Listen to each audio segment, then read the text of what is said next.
അഹിജിയോട് ചോദിച്ച ശേഷമാണ് police റിപ്പോർട്ടെന്ന് A K ബാലൻ പറഞ്ഞു.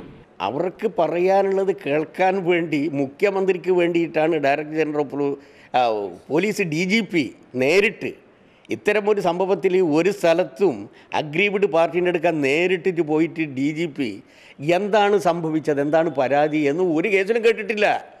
ജിഷ്ണുവിന്റെ കുടുംബത്തിന് ഭരണ സംവിധാനം ഉപയോഗിച്ച് സർവ്വസഹായവും നൽകും.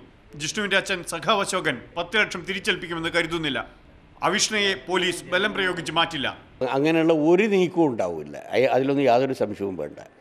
ഏതെങ്കിലും പ്രഷർ ഉപയോഗിച്ച് മർദ്ദന സംവിധാനങ്ങൾ ഉപയോഗിച്ച് നേരിടുന്ന ശൈലി ഗവൺമെൻറ്റിനില്ല. ഗൂഢാലോചനയിൽ പങ്കാളികളല്ലെന്ന് ഷാജഹാനും ഷാജിർ ഖാനും തെളിയിക്കണം. ഷാജഹാന്റെ അമ്മയുടെ നിരാഹാരം അനാവശ്യമാണ്.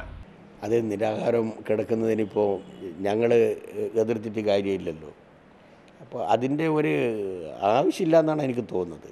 സർക്കാർ നൽകിയ പരസ്യം പോലീസ് അന്വേഷണത്തെ ന്യായീകരിക്കാനല്ലെന്നും മന്ത്രി വിശദീകരിച്ചു.